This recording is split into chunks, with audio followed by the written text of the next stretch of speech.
What's up, everybody? This is episode 8 of the Garden Groove podcast, and this week we had Jon McGrath on. He's a bass player and all-around fun guy to talk to.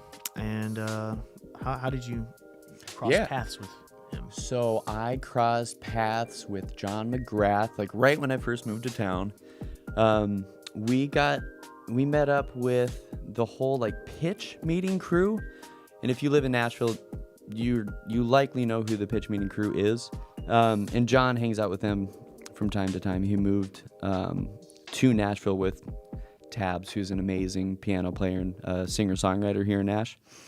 But yeah, and I would just see Jon around Nashville. And when I first moved to Nashville, I thought I would do like a live streaming thing where I would be in my little storage unit in the freaky basement, and we would live stream just like drummers and bass players. And Jon was the very first guest that I had on that, which was very short-lived. It had to stop. But yeah, stayed friends ever since, and he's killing it now. He's grown crazy in Nashville, so it says a lot about who he is. But yeah. It was a really fun episode. We get to talk some gear stuff. We talk about Jon's backstory, and then we do a little jamming at the end, and it was all around very nerdy podcast, talking a lot of gear for the first time on this one. So that was a lot of fun. Definitely going to be doing more of that coming up. So this is Garden Groove Podcast, episode 8 with Jon McGrath.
What is up, everybody? We are back at Garden Groove for episode 8 of the podcast, getting very close to that 10th episode, which is crazy.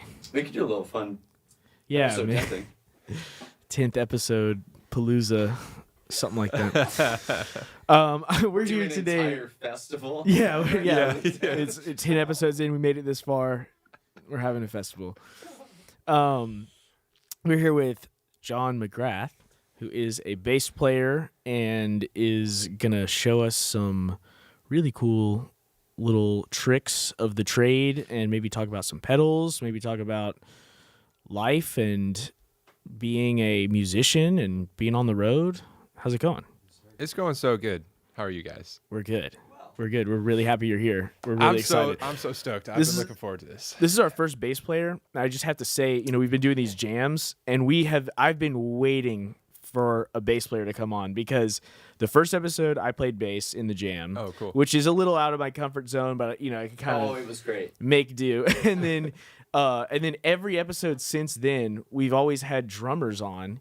So it's been me and 2 drummers, which is cool. Yeah. But then that keeps going and going, and you're like, as a guitar player, like, I'm running out of tricks. Yeah. I don't know. Yeah, I don't know yeah. how to I don't know how to make this different every Right. time. Like, I'm it's over super here cool. Just but- playing tambourine. yeah. I have it worse. Yeah, he's over there with tambourine, aux percussion.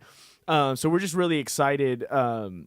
Of course, all those jams were absolutely great. We had a really fun time. But it is fun to have kind of a little 3-piece thing going on. And I'll be more in my comfort zone as a guitar player. So we're excited about that. But how's it going? You just got back good. from a show, right? Yeah. Cool. We just had like a one-off in St. Louis. Yeah. It was good. And so tell me about the artist that you're playing with right now. I play for Alexandra Kay. She's an independent country artist. Okay. And just kind of crushing it right now. Awesome. in the independent world. Yeah, she's from St. Louis area, so it was like a hometown show. So that was cool. Yeah. She has a lot of great fans, and she's completely independent. No record label. Wow. Her booking agency it's not even a country booking agency. And so her agent is phenomenal, who also serves as her manager. And just best friend. So, but between the two of them, they're like unstoppable. So Yeah. they're just grinding it out. And we got to do the Tim McGraw tour last year, or I guess, a year and a half ago or so. So that was cool.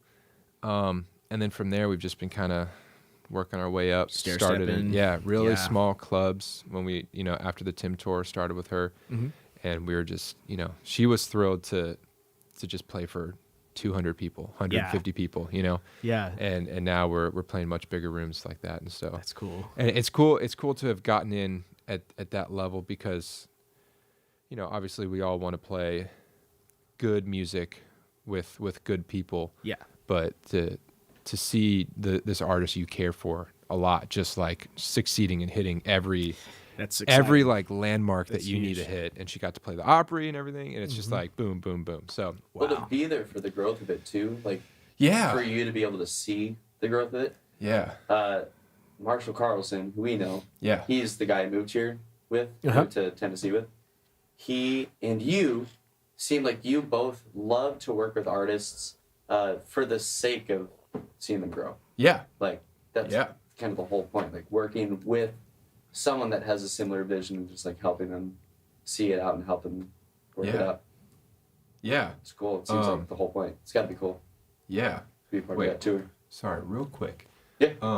I can't hear him. Does that mean we can hear him? I was wondering that. I think your Sorry. gain is super low. Yeah. Sorry. I know we I can might be cut off. this out, or else Yeah, I no, wouldn't have I'm even- glad you said that because I was trying to find a time to like hop Yeah. up and run over there. I was like looking for my window. I was completely off. Oh, you you were were completely Okay. off. Should we start over? Is that better? That's so much. Oh better. yeah, you're there. Should we start over? Let's just rewind to I'll where. mention Marshall again. Yeah, Okay. just So- Taylor, take it from where Yeah. you started to talk. So we both know Marshall Yeah. Carlson, who's the guy I moved here to Nashville with. Mhm. Yeah, I can really hear myself now. Yeah. It's almost Yeah, too much. I was hearing it too. I'll back I was up. like, I'll be I over need here. to go check that.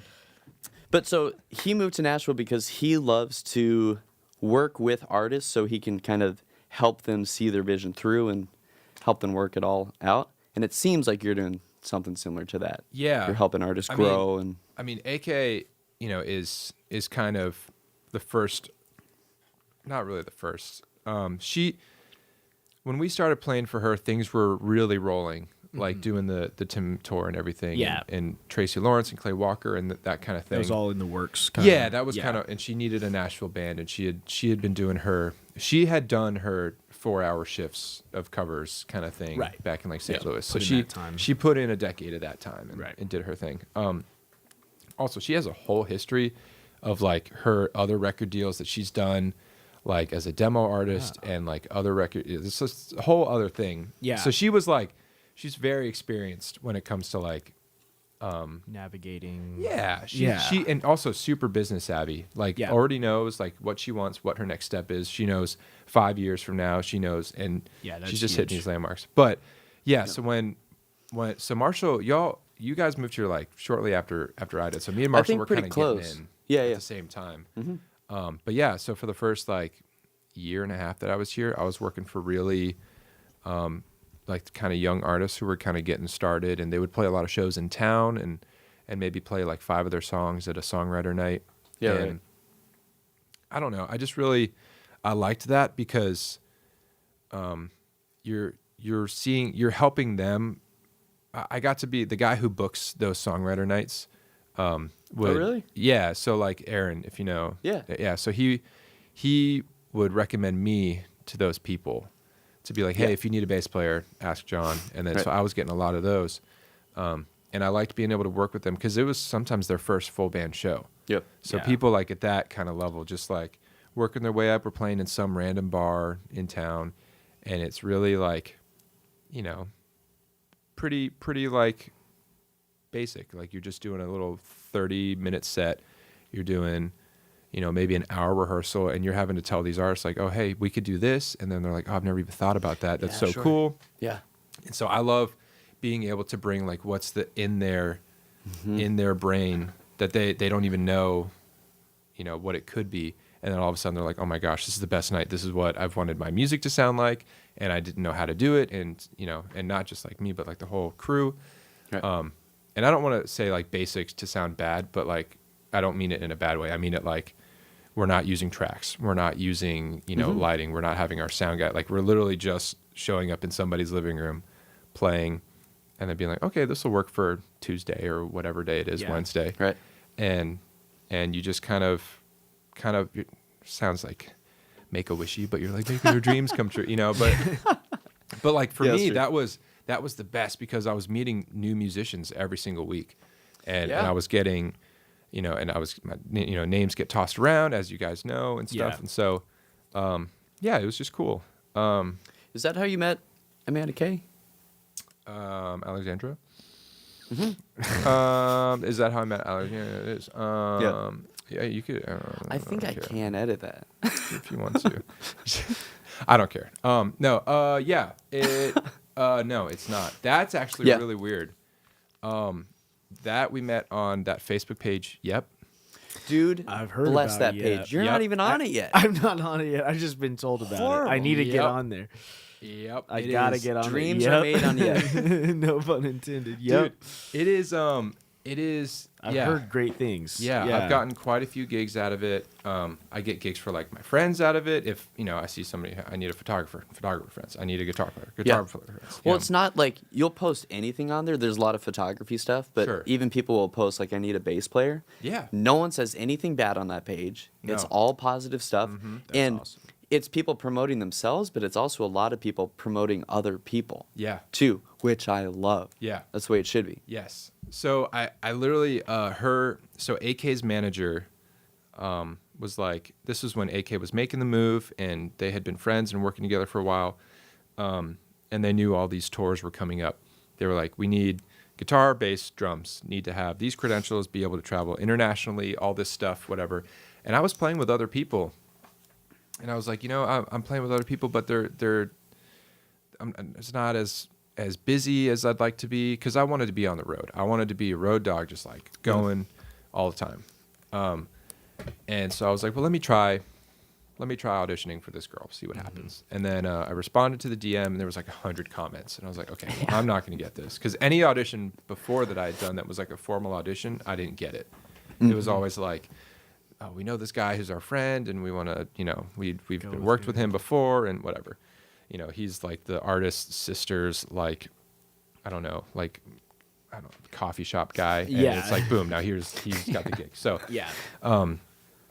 Which also, any barista in Nashville is better than, is a better musician than like anybody ever. It's like, everybody's so good. That's how it works. So I was like, I'm not going to get this, but let me do it. And so they're like, all right, come to the audition. I was like, okay.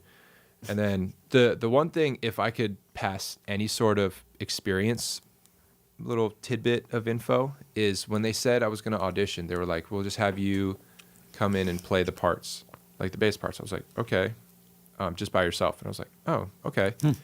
And so I was like, so I talked to I was then sent to the tour manager, get all the info from him. I was like, hey, can I maybe get the backing tracks that you guys use with click and guide and stuff like that? Because that was just for me to practice to.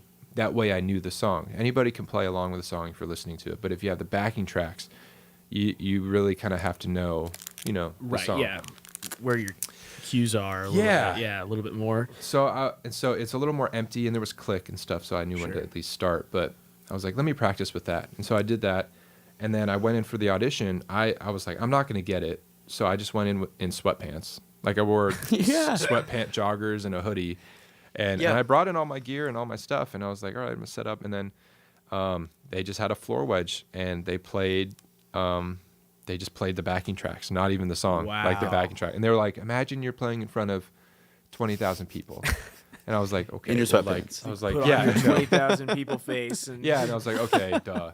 And I did this percussion thing back in the day that, like, you had to really perform, like, really emote. And so I'd kind of channeled that a little bit, because it's very awkward. Like, it's a room about this size. And you got to act all confident and like AK's there, the artist and the TM, and they're just sitting there on the couch just watching. And I was like, okay.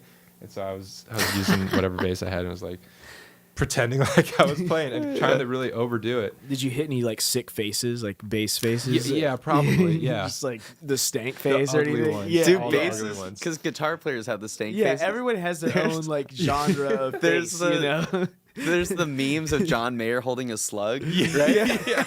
Doing the stank faces. Yeah, I'm Dude, not. faces like have you their own. hit a few of those and you got it. I'm not cool enough to be that far John Mayer slug face, bass face, but like it's sometimes they're bad, and our photographer will catch a couple of them. And I'm like, delete. I've gotten show pictures back sometimes, and I'm like, "There's no way I look like that during the solo." Right. Y'all let me make that face during the solo. Like I'm not even trying. It's different. Me as a bass player, I'm kind of in the back. Nobody cares. But if you're soloing doing that, it's totally involuntary. You will It see, is. and it's like I know the moment that they took that picture. And I cannot believe that that's what my face was doing when I was doing that. It really is involuntary. It's kind of this like it smells bad, but I kind of like it. It should be studied though. Like neuroscientists should be all over that. Somebody's got it because it's There universal. has to be a study about it. It's got to be. This is a clip, and then we will tag a bunch of like research centers. Yeah, Johns Hopkins. Yeah, and, just tag Johns Hopkins. Tag everybody we can think of. The studies linked in the description. Yeah, exactly.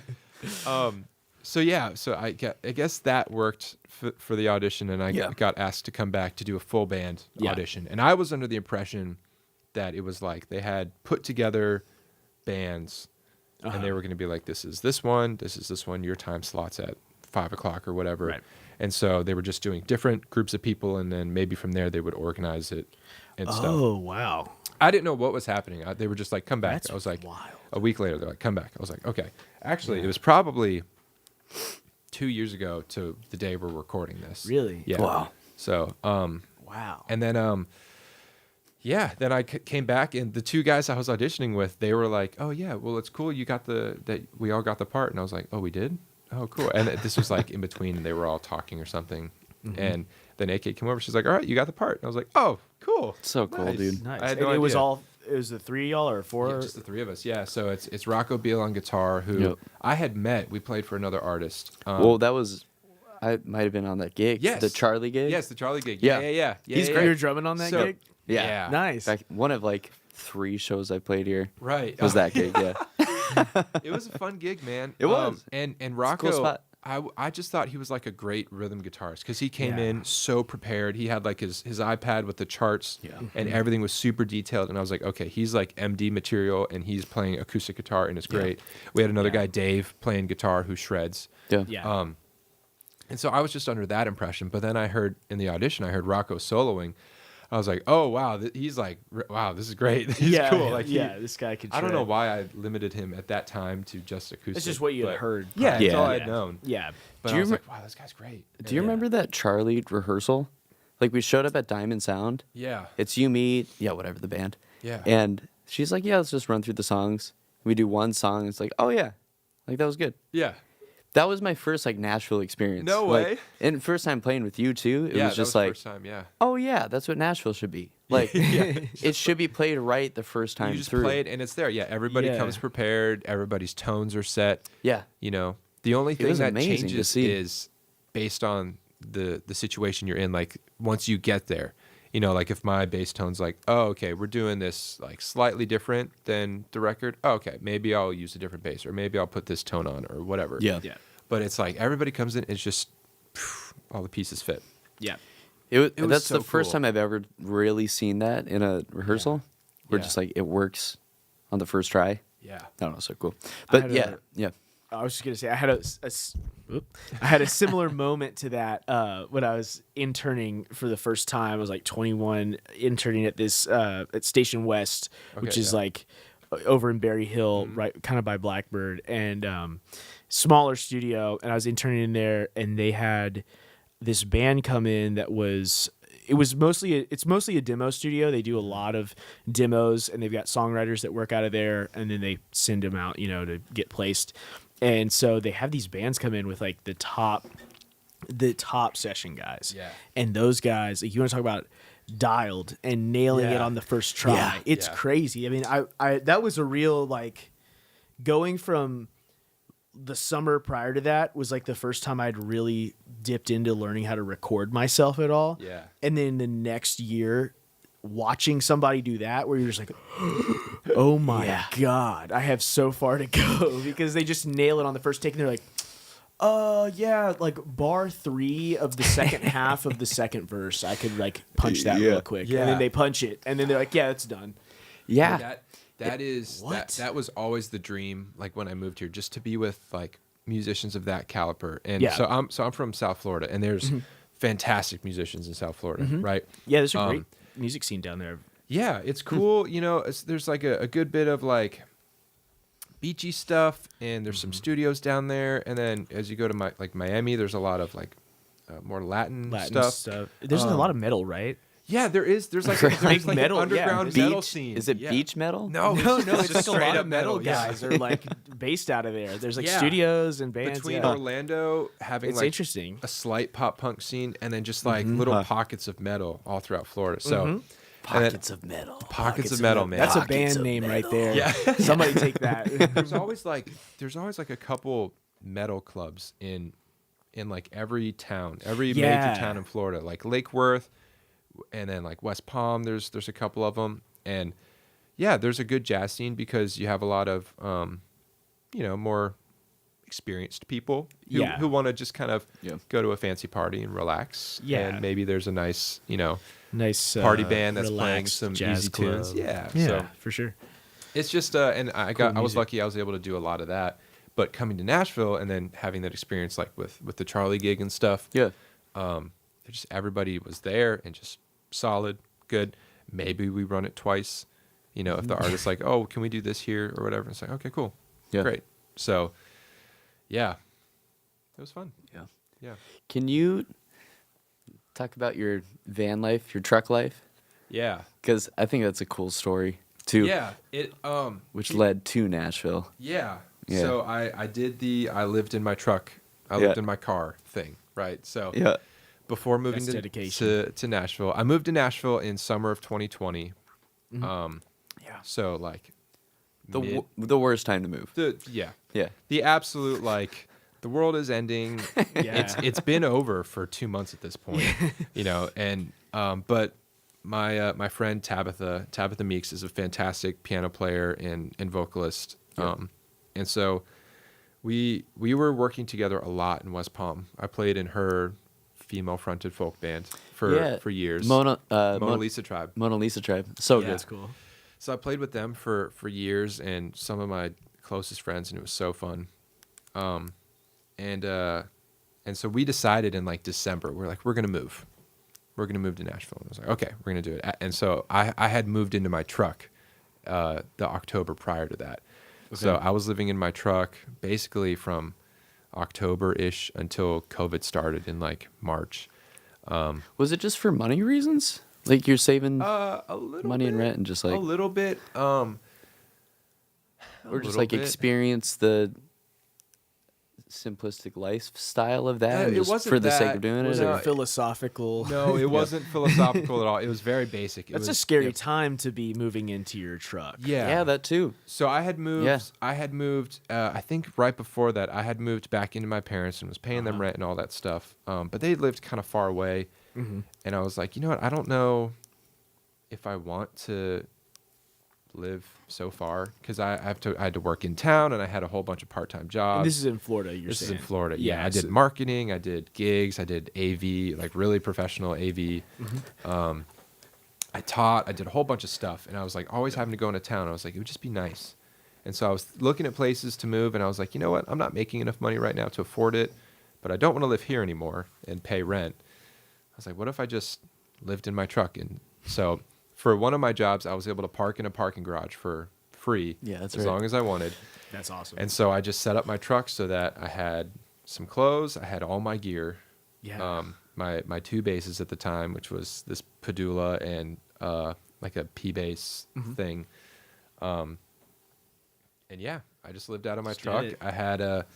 I slept in that parking garage. I would sleep in the bed of my truck next to my gear and next to my basses, and I'd kind of do the kind of the mummy thing, Yeah. right? Or I would Compact. sleep across my my front bench in the truck, and I would Yeah. sleep with my legs like up in the air because like my torso was just long enough to fit on the bench. So yeah, Wow. Just enough. 95 Ford Ranger, and just yeah, sometimes I would leave the key on at night and the battery would die, so I'd have to like push it down the hill because I'd sleep on the top floor of the parking garage because there was a Yeah. railroad track next to it, and if I slept in there, it was super loud when the train went by. Yeah, But if I the- sit on the top, all the sound goes everywhere else except me. So Yeah. yeah, I'd have to push it down and like start it. It was a whole thing. Yeah, it was cold sometimes. Surprisingly, in Florida, it'd be in the 40s, and I'd be all bundled Yeah. up in my stuff, and Yeah. it was great. I would hang out at a Starbucks it's called City Place. I think it's called Rosemary Square now, but that's where I lived. You was would, fun. yeah. And where was town for you at the time? That was West Palm. Yeah, West West Palm Palm, Beach. okay. Yeah. So West Palm Beach, yeah, I had all my gigs, a lot of my work down there. Teaching was at a school nearby. And then I would travel and do marketing stuff with a company called Flex Seal at the time. Yeah, that's I know about Flex. Yeah. Oh, yeah. yeah. Oh, yeah. So I used to work with them and do kind of a marketing thing. So I got to travel with them. And that was actually the greatest because the only time I would sleep in a bed was when we would stay at hotels with them. Yeah. like I would, I went to go see a movie one time, and I was like, you know what? I spent, I don't know, it was a discount or something. I was like, I spent $10 on this movie, and I just slept in the reclining chair because it was the comfiest thing I'd sat on in like a month. I was like, this is really nice. Your back No, settled. it was during the movie. I just like Oh, slept. during Yeah. the movie, you're like, I'm gonna use this hour and a half. Yeah, to, I was like, this movie's catch nice. some sleep. This is interesting. The music is great, but I was like, But my back. I can stream it later. I'm just my back. So I just took a nap. Yeah. Do you remember what movie it was, or would that be too incriminating? No, it was.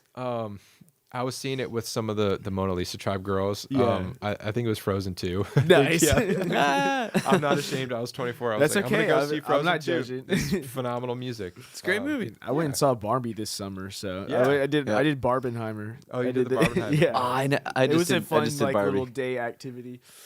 Okay, so I want to jump into base stuff. I have one more question. Okay. This is a pretty lighthearted podcast, so we don't have to go deep into it. But how did that have like a significant toll on your mental health to be living in the truck? Like, we're talking about it like very, haha, Yeah. isn't that crazy? But like, did you go a little bit crazy at a point, or do you think that A little you were just bit. kind of having a sense of humor about it? No, I went into it knowing full well it was going to be difficult. Yeah.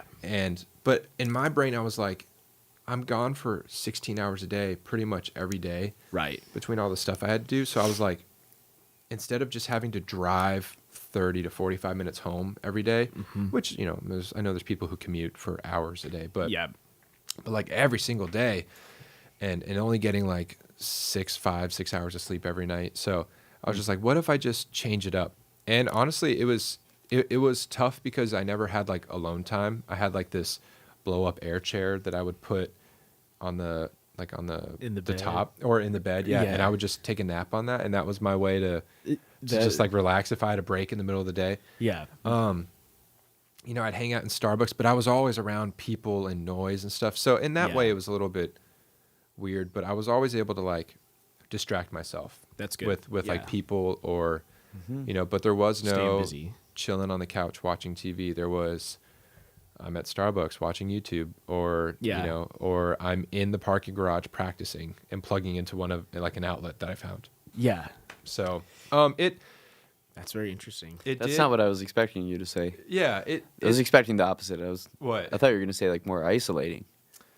Because just Yeah, a little bit because it's like, where do I go? I can't invite people over. yeah, Right. yeah, I see what you're saying though. But Yeah.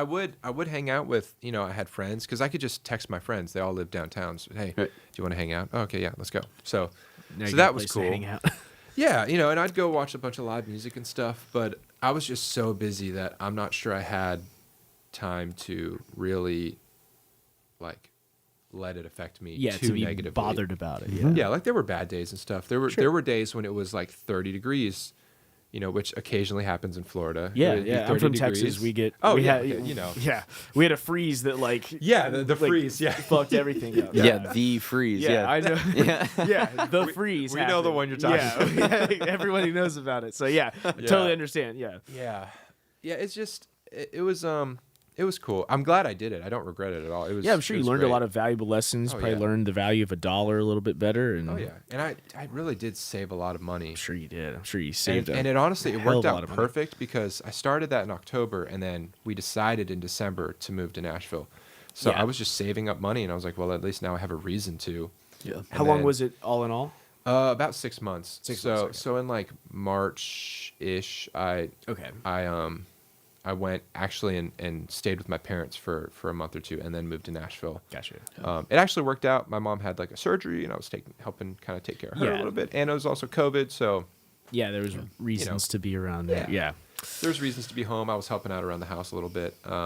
It was either me or my sister do that, and I was like, well, I'm here, and all of my jobs involve gathering large groups of people together. Yeah. Music, marketing, teaching. It's all AV. very social. So yeah. You rely on a lot of other people to make Yeah. it work. Yeah. So no. So the long story short, no, I was pretty good. But Pretty good. That's good. But just occasionally, I'd be like, oh, "This sucks." Yeah. See, I don't think I could do it. I think it would. Yeah.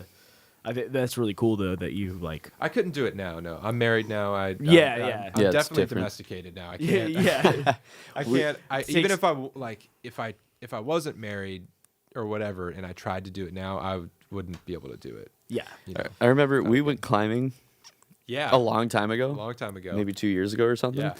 And I was asking about the truck life, and you're like, "Yeah, man, you should try it sometime." Like it was a really great experience. It's a really great way to find yourself. And I'm that's sure. not why I I'm did sure it. it is. It's like I'm putting sure it is. yourself through something that's going to I grow did it you. purely Yeah. at. I mean, we're talking about this truck thing for a long time. I keep making it go on Well, about I think it, but it's interesting. There's not It a lot was- of people that did it. yeah, it was not philosophical at all. Yeah. It was purely I'm tired of driving home every night. I Tired just of all want the to be commuting. living downtown without paying downtown prices. Yeah. And I'm driving 45 minutes paying however much I was paying in rent just to be in my room for 6 hours a day, you know. Yeah. Sure. So, yeah. Fair. That was it. Well, Yeah.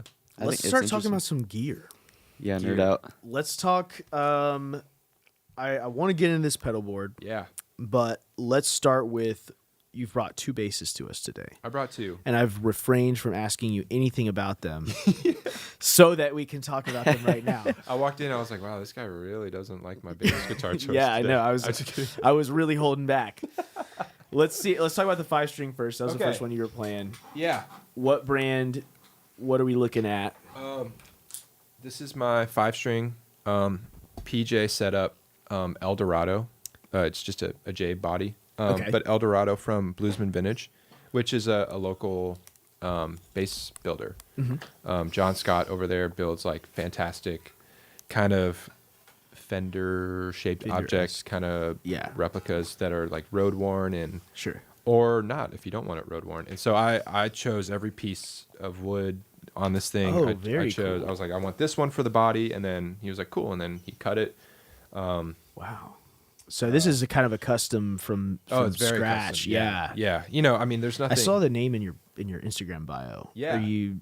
is it- No, I mean, he helps us artists Yeah. out, you know, and stuff. I don't know where I stand with them, but Yeah. Well, it's Yeah, it's a but- brand that you are. but to fond me, of it and doesn't work matter. with. I'm yeah, using for it sure. all the For time. sure. Yeah. So break down what all do you wood types and we can go. So we can this go is in depth. this is an I believe it's Eastern White Pine. Okay. Now he has pine, but he just exclusively almost roasts all the pine, and Oh, wow. pretty much all Cool. their wood. Mm-hmm. I have a maple neck, just standard stuff. Yeah. Rosewood, you know the thing. Rosewood fretboard. And I just love it. I don't know if this is. Ooh, that's a lot. I had that on. We were jamming for a couple seconds. Me and Taylor were jamming. I don't know. It just. I played his basses and I was like, "This is a game changer." It sounds so Yeah. good. I wanted something. When I first moved here, I wanted to find brands and like people I could work with that I could go to the office and talk to. Yeah. So I was like, let me try out this guy. And I had a buddy, Phil, show me this company. And I was like, all right, let me try it out, whatever. And I don't know, I tried his basses in his showroom and they just felt so good. They resonated so well. I was able to kind of tell him how I wanted my pickups wound to get what kind of sound I wanted. And then one time, like, it wasn't right for me. And then I went back in and he's like, okay, cool. And switched it out with another one. And I think eventually switched it out with another one. And then Yeah. now I've got it. So Nice. he just, and I went in and I actually mixed the color myself. It's Okay, I was gonna ask about the color Yeah. too. I love the color. yeah. So, it's called Funky Bus Blue, which is like my signature color. Ah, right? That's awesome. That's cool. Which is named loosely off my album. Yeah, right. It's like, But, sorry, go ahead. But yeah, well, that's how custom it is. You can just go in and That's and cool. mix the color. So it didn't look like this when I mixed it. Was it just? It was a more blue, but Okay. because it's faded, because he has his own lacquer that he's like okay. basically, it's like proprietary to like him. Mm-hmm. So he's got his own lacquer, which is designed to age faster.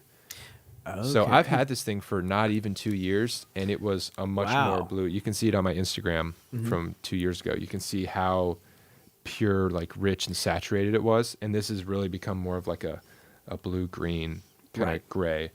Actually, we took off the pick guard the other day. I don't remember why. We took off the pick guard, and I remember why. Because I'm making another bass with him, and I wanted the same color, and so I matched the original color.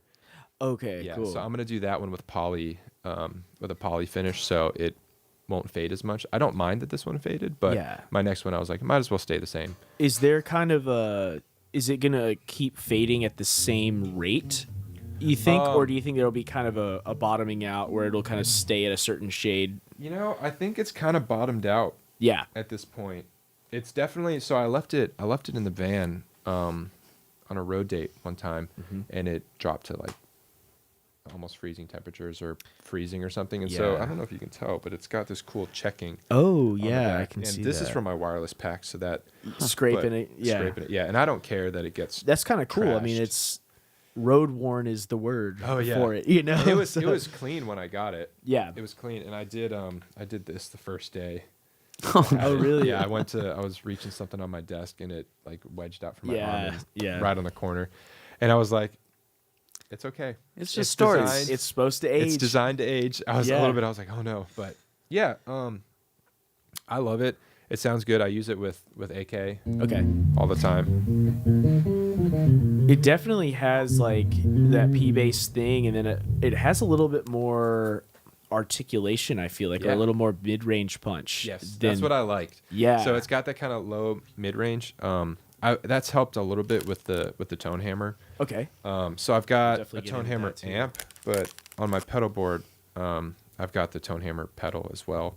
And I'll do like, I just boost the bass a little bit, and then I put the mid frequency down to like 150, and I boost that a little bit. Okay. You just boost a tiny bit at 150. you Yeah, said? so it's basically as far as you can put the mid frequency. I think Yeah. the range is 150 hertz to like the mid sweep is like 150 to, I don't remember what it ends up. 1,000 Maybe or maybe something. 1K. Yeah. Yeah, something like that. So I just put it all the way down, or maybe I boost like 170, 180 in Okay. there. But it depends on. It's Yeah, gonna that's be a good- so nerdy. It depends on how new my strings are. Yeah. If they're if they're super new, I'll boost a little bit lower. If they faded, I found if I boost the 200 area, it sounds a little bit better. I don't know why. Gotcha. Maybe I've got it backwards, and maybe I should be doing it the other way. But to me, that's just what sounds good. That's right. And while we're on it, I mean, how often are you changing your strings? I know you're playing a lot. So yeah. what's like a typical interval between string changes? If I could, I would change them every 3 to 5 shows really? on this thing. Well, I like them new. Maybe not like 'em new, fresh. but I always figure I can cut out high end Yeah. rather than You can always like roll add off. it back in. Yeah. Because then if you try and add it in, it gets really chirpy. And, Yeah. It's very tough. So I just changed these. I've done 2 shows on these, and they still feel good. Yeah. So I use DR strings, Mm-hmm. the pure blues stuff. I really like nickel, the nickel Mm-hmm. plated stuff. Round wound or flat? I use rounds on everything except for I have a Bluesman P bass that I got used, and I put flats on that. Okay. Yeah. Cool. So yeah, I think I use Tomastics on those. I just switched to Tomastics. I was using Labellas. I don't know what flat wounds I like yet. I like them all Really? a little in their own way. I just delved into. I'm not really a bass player, but I do like to play bass on my demos and stuff. And so I just grabbed a set of flat wounds, and I'm learning that. It's the first time I've ever had flat wounds. It's so cool, right? And it's so cool. It's so cool. It was like P-bass- getting a new instrument. you Everybody know? says this. A P bass with flats sounds so good, but it really does sound Yeah, so. dude. It like fits It in a does. mix. I don't really have to do anything to it. Yes. It just sounds good. It just does that thing. and it really, and I didn't start playing bass on a P bass. I'm like was self-taught for the first part, Yeah. and then I went to college for it. But I was using like an Ibanez sound gear, like cheap something. $189 Right. Yeah. little Like, thing. so it was candy apple red, and I was like, it's red. It looks sick. Yeah. And then I think I was like 15. Sparkle red. Yeah, It's yeah. so cool, dude. It's so cool. And it was so heavy too. I still have it, but so to go from that to the Padula, and then I had an Ibanez Silver Series bass, which is like lawsuit era. So it was Yeah. when Ibanez was before they are what they are now. Yeah. They were making like Fender copies, kind of. Yeah. They got sued, right? The whole thing. So Got in trouble. everybody knows it. Everybody loves them. So I got lucky to get one of those. Yeah. Nice. So, I use that because it's got a maple board on it, so it's a P bass with maple, and it just sounds cool. And I got it for cheap. But everything else that I have is Bluesman, pretty Gotcha. much. Yeah. So I've got a J, a P, and then the PJ, and then I'm working right now, which hopefully will be done in the next month or two. Is a Thunderbird style. Nice. Yeah. So that'll be cool. Jacob Lowry has really popularized Bluesman Vintage's version of the Thunderbird pickup P bass type thing, or like J bass. So they'll have 2 Thunderbirds, and he uses a 4-string bass, and John just introduced the 5-string version of it. Cool. So cool. Sounds so mellow and so cool, and that might be my main bass after. I don't know. I can't decide. I got too many. It's tough to tell. I before you love have this it in your one, hands. but that one might sound better with AK's music, and this one might sound better for other stuff. But I want that to be my new main because I played it in his shop, and it just Well, it'll be your newest one. So yeah. the newest one always know. you It want it always to be wins. your Yeah, main. yeah, I know. Well, what I wanted to check out this other bass too that you brought. Yeah. But before I ask about that, what are you for, especially specifically for AK's stuff? Yeah. What are you getting out of having the 5th string? Yeah, so that was a decision. I went into the audition with a 5-string because one of the songs is in D, and the chorus is just Yeah. It's kind of sitting on yeah. it. So I was just like, I don't want to do open E and have to detune everything. I don't want to. Yeah. I don't want to. I've never personally liked doing BEAD with Yeah. my strings personally. I got comfortable on 5 playing some jazz stuff like with Tabitha when I moved here. Yeah, the Monday nights at Sambuca. Yeah, in Sambuca, yeah. So Yeah. we used to do that a lot. And this was before I got my upright, and now she's like, only upright, John. So, which is fine. It does sound better. But I was using a Warwick 5-string, and it was super easy to play, and I've had a couple of those. Mm-hmm. And that's how I got used to 5-string. I Gotcha. literally bought a 5-string the day before I moved to town. I was like, let me just do it just cause. Just have the extra, Yeah. the extra range just in case. But yeah, so I use it for the extra range. And honestly now, I mean, some of the guys who played on her latest record, one of them used a 5-string on it, and it just makes sense to do it. You know, a lot of her songs are in E flat, Yeah. so that makes it easy. So I just like to be able to use the G string if I can. So I don't want to do BEAD. Yeah. I like using the G string. You know, I'll play up here and I'll do kind of Some little some things higher like that. register stuff. Yeah, and if maybe I'm playing a line with the guitarist Rocco, you know, Yeah. maybe You can do some like borderline like harmonization. yeah, Or, yeah. we play some stuff kind of in unison. That it maybe is just out of laziness and ignorance that I didn't want to set up a bass. So I, instead of setting up one of my other ones, I just bought a very expensive new one. So I guess Whatever it takes. yeah. Whatever your best excuse is. I just didn't. to Yeah, buy a new one. and you know, it's Couldn't knock that. just having the right, and also it's just good to have a 5-string. So, Yeah. Yeah, I've always been interested because you see 5-strings across so many genres, and I always think like we have that low B. I can only imagine like, okay, it makes sense in a metal context Sure, where there's a lot of yeah. drop tune stuff. Yeah. I don't even play metal or anything, but Yeah. like I just know that they drop tune a lot, and so it's always interesting to hear like what people are using it for outside Yeah. of like a purely drop tune context. And I know there was like, you know, there's some purists in town who maybe frown upon it, and I don't really think that's the case anymore. yeah, I think it's you use the tool for the job, yeah, and if it sounds good and it serves the song, then do it. You know, I'm not hanging out down here, you know, Right. all day. you just have But it if you need it. yeah, but if if a song's in E flat, this is fun, but occasionally that's more fun. Yeah, You know? having that extra octave down. Yeah, it just to- adds fullness. It does something to your body subconsciously that this normal audience member maybe won't notice, but they'll just feel just it. feel it. Yeah, Yeah. I don't. It's like you can't just throw low notes at them all the time. You have to be tasteful Sure. with when you put it in. I'm a big proponent of that. Like, I will never play this on like a first chorus for the most part, like pretty much ever, unless like, you know, random circumstance. But but like they have to wait for the second or third chorus for that low stuff. I don't know. It just like it just emotionally it does something.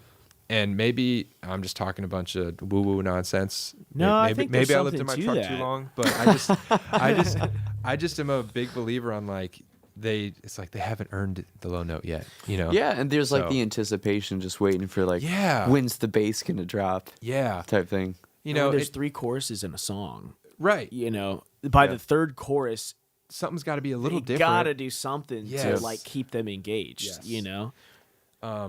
You know, I don't want to put that rule, never play a low note on the first chorus, because that rules are kind We of don't have to dumb. make a definitive statement necessarily. But if it's just the average song, you know, Yeah. it's not. But also sometimes that sounds really good if it's like a power ballad or something, and it's just like a big diamond at the start of the chorus. That sounds cool. Big sounds low, epic. just let it go for Yeah. the whole first bar or whatever. Yeah.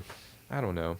So that's why I do this. But also that was just my decision. But I play 4 just as much. You know, if I'm doing Yeah. something else, I'll play 4-string. Well, that's a perfect segue because you brought a 4-string. I did bring a 4-string. Well played. Well played. Well played. I Sid. see what you're I'm doing. really working on my segue skills. Of course, that defeats the purpose to talk about my segue skills. But That was actually scripted. yeah, I had it on my hand. Yeah, totally. Move that closer. Okay. So this is what I refer to as like my my Lamborghini bass. Okay, it definitely has a Lamborghini paint job. That's right. The brightness of it, I'm sure you're talking about, not the paint chipping off part of it. No, mainly the orange. It reminds me of like an episode of Cribs where they're going over through rappers' cars and stuff. Oh my gosh. This is a 1986 Padula MVP. Oh, vintage. Okay, It is. I like that.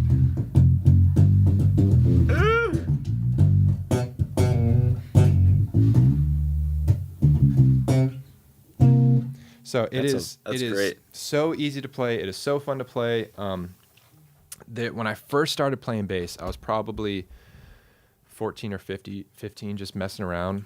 My parents got me an Ibanez bass that way worse than the one that I played for the long time. Yeah. Just like a reverse P pickup, and it was like weird, and the action was like 2 inches off of it. I don't know what I was doing. And Jumping the hurdles. yeah. And I'm playing. I'm like, this isn't even fun. Who does it? Yes, Like my this hands hurts. cramping up. Yeah. I'm 12. This hurts. Let me go back to drums. You Yeah. know? And I saw this guy playing just the funkiest music I had ever heard played instrumentally. And we had briefly talked about this. Lyrics aren't my thing. I don't listen to a song like, oh, these lyrics are so good. Yeah. I don't write songs with lyrics. I don't, I listen to it because I have to do it for work. But some of my favorite music is just instrumental. And this guy just does the stuff where it's super like, just like.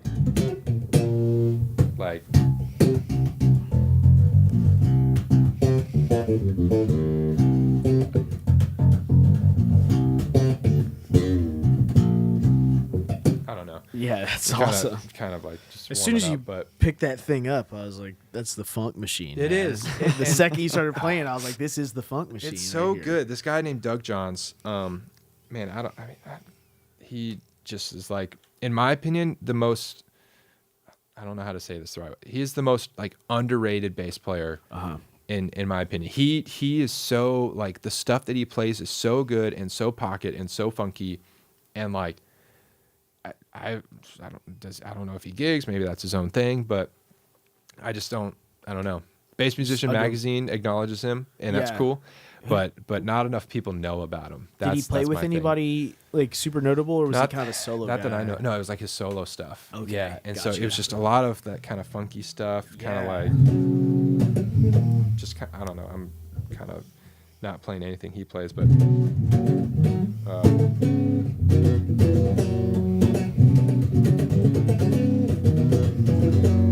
it's just like, oh, that's cool. like, so that's something I came love up that. Yeah. with based off his stuff, and it's just, I don't know. It's just so good. It spoke to me, and I was just like in my room on my crappy bass going, and just like not doing it good at all. And then it wasn't until like college that I realized like, okay, let me at least try and copy him a little bit just for fun. Yeah. And that's when I first started kind of getting the idea of solo stuff. And then I tried his strings, and he uses Sunbeams, and I use Sunbeams on this. And I don't know. I was just in like light gauge, and I was using very heavy gauge because I didn't know what I was doing. Yeah. And yeah, I don't know. So my whole album is kind of inspired by him and his stuff, and then just some other types of music that I've really liked. But he's the reason I have this, basically. Gotcha. Maybe I would have gotten another bass if I'd found another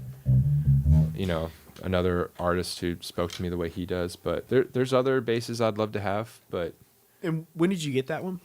man, I got this. My parents helped me get this as a graduation gift from college, awesome. so I was able to use it on my graduating recital. That's great. So yeah, it is. I'm so thankful because it was like a dream. They were like, pick it out, and it was a really good price. And it's also like bass nerds and guitar nerds. It's normally he does flamed maple. Michael Padula, who used to make these, they don't make them anymore. He retired after 40 something years of just like amazing bass luthiery, whatever. Put in it's his called. time. Yeah. He deserved it. And so it used to be flame maple, all of them were, but this one was bird's eye maple, and so that's why you can kind of see the little dots. But Oh yeah. it's beautiful, and it's kind of taken a beating since I bought it, a little bit because somebody who owned it lived in their truck for 6 months. It's just in some dude's truck for like 6 months. I think it's cool though. Like Got rained on once. there's a story behind each abusement. It really was. It really was abused. It was kind of a case queen for a while from the previous owner, and I really just didn't treat it super well at first. So what's the switch form back there? So this is man, that is a story. It's not that much of a story. Gear stories. This is just on, off, active, passive. Okay. That's all it is. Gotcha. So the way he had these basses wired is volume, tone, and then this is still a pickup selector, Right. but a hard one. So instead of having a twist, so if I wanted to go solo, so I'm like.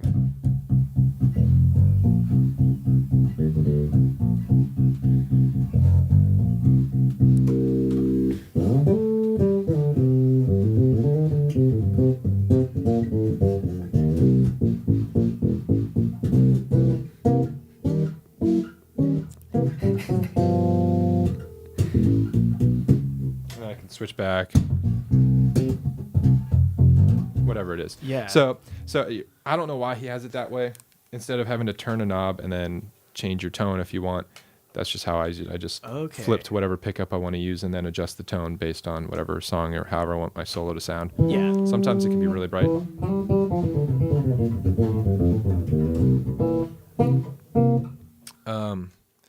Yeah. So that I don't. Yeah. And then this is just active passive with an extra bass boost, which actually turns into a master gain for some reason. Okay. So I turn this off and it stops, and I can. There's a lot of interesting stuff going on Yeah. wiring wise. Yeah. So I couldn't figure it out when I first bought it because Sure. a previous owner messed with it. And I took it to a guitar repair guy. I was like, what's going on? He would clean it up and make everything look nice for me. I was like, what's going on? He's like, I don't know. He's like, and he like knows the stuff. He's like, I don't know what's going on. He's like, someone clearly messed with this. This is not how Michael would have. It would not have left his shop looking like this. So somebody abused it like that. The wires got crossed. Yeah, a lot of them. So I just took it out, and I was like, and right around that time, Michael had just quit. So like, or just not quit. He had retired. And so I was like, I can't find any information, and I even emailed them, and they're like, I'm so sorry, we don't know how he used to wire those exact ones. I don't know. I don't know. Mm-hmm. You know, it was the 80s, and it's kind of one of his earlier projects, so I'm sure he wasn't keeping the best records back then. Sure. Yeah. It just lost to time a little bit. Yeah, it definitely wasn't the iconic kind of off-brand bass that has come to be known today as It took some time to like a become relic. that. Yeah. So all that to say, I would just switched. I called Bartolini and I was like, hey, can I get the closest thing to whatever that was? And I got a set of like a wiring harness, kept the pickups, and just replaced the wiring harness. I was like, let me do this, see how it works. Ripped them all out and put a new one in. And it sounded good. It sounded fine. It just wasn't this sound. It sounded produced and it sounded good, and there was a lot of mid-range and it was great, but it wasn't this bass, you know. And I would totally like there's a new series of bass that John's coming out with at Bluesman, and it's going to be like active style stuff, and I'm totally going to put Bartolini stuff in there whenever I get one of those after this next custom is done. But I was just like, it's not right. Bartolini's great. Just for this bass, it's not right. And so I just like scoured, and I was like, I have to find a diagram to rewire this stuff. And I finally found some talk bass like post thread that like, I don't know, had like 0 clicks on it, and somebody was talking about wiring diagrams or something. And there was like a few comments under it, and I finally found like a resource of how to do it right. And so I just soldered it all myself and like figured it out. And and I was like, I hope this is right. And then it worked. And then when I tried it all out, I was like, oh, this is how it should have been like from the beginning. Right. So I think it's based off of like a 1988 Padula, which would have most likely been the same. Yeah, probably That's hadn't 86. changed much in 2 years. Right, yeah. So Yeah. sorry, a little long-winded, but all that No, to that's say, really like, interesting. Yeah, all that to say, we're like, trying to this get in the is weeds here. this is as right as it was, you know, Yeah. in the 80s. So It's back to its former glory. Well, let's do a quick run through of yeah, pedals and the amp you're using, and then I know you do some looping stuff, so we'd love to hear Sure. that, and then maybe we'll segue that somehow into a jam of some Okay. sort. But let's start with pedals. What are we? so I broke working out with? a little more, I broke out more pedals than I normally use. Typically, I'll just go into, man, I've been messing a lot with pedals since I moved to town. Actually, Pedals are fun. I used to just use like the envelope filter and like the delay, and I used to use a chorus. When I did back in West Palm, I used to do solo bass at the outlet mall. I would go busking. Really? Yeah, and I would just do loop over drum beats that I'd play, and so I would just mess with that, and I'd do that for like 3 hours, like in the summer, and that's kind of where this bass took a beating.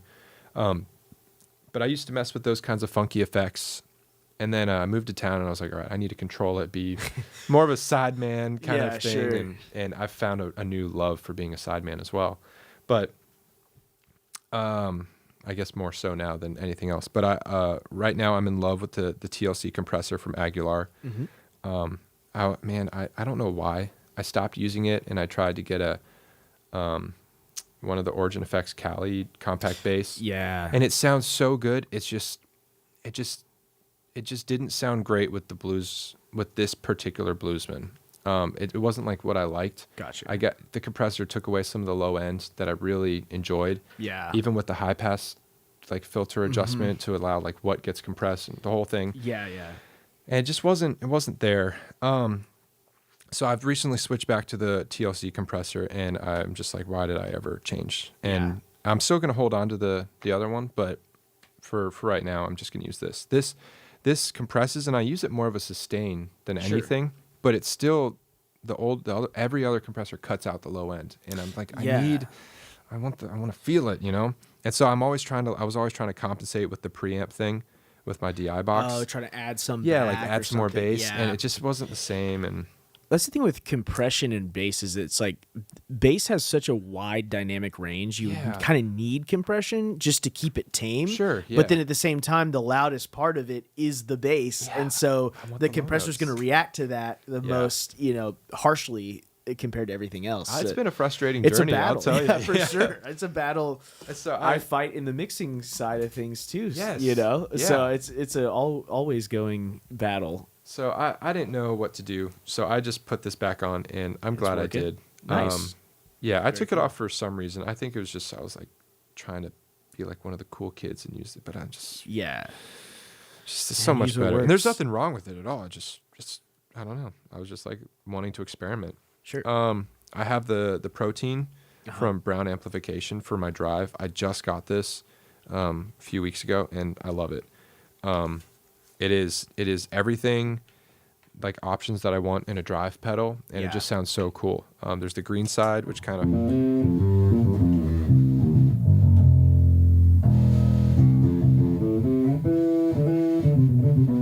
and if you really push it, it starts to sound like a fuzz pedal a little bit. Yeah, that's cool. It's cool, and I like it, and so I use that on one song on AK's album, Easy. I used kind of a drive thing, but I used the AGS circuit on the tone hammer to get that tone on the record. But for live, I do the protein. Gotcha. And then there's the blue side, which is also good. A little more subdued sometimes. So I haven't figured out the tone yet, but I'm gonna pair that with this octave pedal, I think. Oh.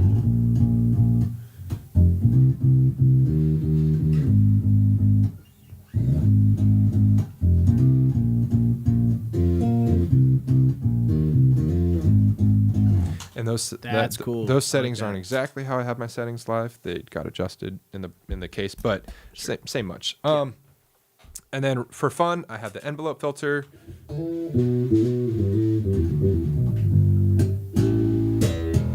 That's cool. Classic bass effect. I like the flashback, the Delay. TC Electronics flashback. Yeah, how are you using delay? Are you using it live at all, or is it more of a studio kind of fun thing? No, this is just for me at home. Yeah, This is just. that's cool.